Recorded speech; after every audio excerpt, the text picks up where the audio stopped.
សួស្តីអ្នកនរគ្នាថ្ងៃនេះយើងមកលេងសុនម្ដងសុំចាំងហើយប្រហែលថ្ងៃនេះឃើញមានគ្នាយើងត្រូលសុនច្រើនណាតាមពិតសុនយើងធម្មតាថាបើសិនជាដើរអានចាញ់គេវា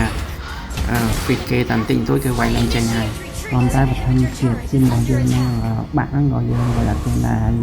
ខ្ញុំចាំងក៏នេះខ្ញុំលេងសេតមែនតើពេលទីមយើងវាយបានចឹងណាកន្លែងមកគ្នាយើងគឺងាប់អ៊ីស៊ីបាយចឹងហើយយើងត្រឹមតែងាប់មួយទេហើយយើងក៏មានមកខៀលនៅក្នុងដៃតែចឹងហើយដូរមកដល់នាទីទី8នេះខ្ញុំចាប់ដើមដូរការលេងចឹងណាអញ្ចឹងខ្ញុំឈប់ដើរទូនទីចាំងក៏ហើយគឺយើងពុះត្រែតម្ដងពុះត្រែតបើសិនជាអត់ពុះត្រែតទេអត់មានពុះត្រែតទេគ្នាយើងវាយចាញ់គេពេកអត់មានហ៊ានពេញវាត្រែតទេហើយហ្គេមនេះយើងព្យាយាមធ្វើមិនក៏ដោយឲ្យ enemy វត្តមុខសិនអញ្ចឹងនៅពេលយើងចាប់តាមចូល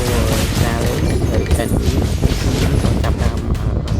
វាយបានដែរចឹងណាយើងចាប់ដើមញោះដងទៀតហើយហ្គេមធម្មតាមិនថាយើងលីកគេឬក៏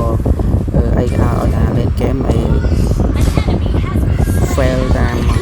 មួយហ្គេមហ្នឹងអាហ្នឹងចាញ់กันវិញដូចខាងគេចឹងលេងវងវាគូជាងតែចូលម្ដងទៅធ្វើឲ្យយើងមានឱកាសក្នុងការវាយគេវិញចាប់ដើមវាយឡតបានមានឱកាសគ្នាច្រើនហ្គេមគេជួយយើងវាយផ្ដាច់បានតែច្រើនដែរអញ្ចឹងណាអញ្ចឹងបានទីមយើងកាន់តែខ្លាំងទៀតចឹង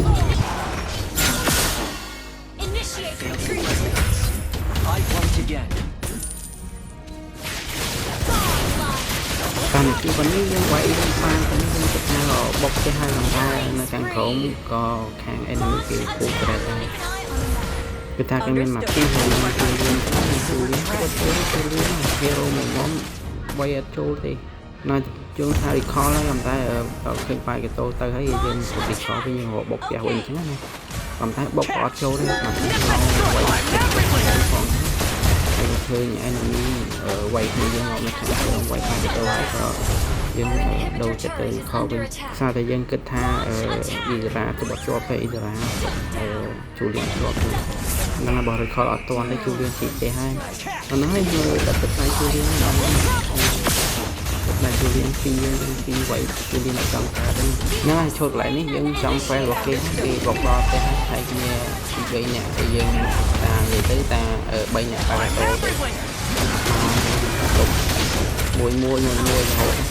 យើងលេងខ្លួនយើងវាយអត់ចូលទេយើងវាយមួយដល់មួយយើងនិយា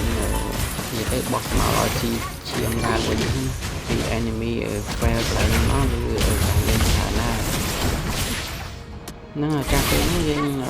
មានតែវាយឡតទៅចឹងណាកន្លែងនេះឃើញមានទៅច្រើនចង់ចូលទៅតុបផ្ទះសិនក៏តែគ្នាយើងសហការបានល្អដែរមាន Granger អីទៅតុបផ្ទះដែរចឹងណាចឹងយើងមកវាយឡតលេងហ្គេមពណ៌នេះណាក៏ឈាមដែរហ្នឹងបាទជូលៀនទៅមកយើងបានឡតក្នុងហ្គេមនេះគឺថាតែគ្នាគេចូលមករៀបហ្នឹងយើងទៅក្នុងដល់បាទគ្នាគេ fail ច្រើនណាស់នៅអញ្ចឹងហ្គេមនេះយើងទទួលបានដល់ផលល្អហ្គេមនេះបាទនឹងសូមបើសិនជាបងប្អូនមើលតាម YouTube បងប្អូនជួយចុច Subscribe មួយផងអរគុណច្រើនបងប្អូន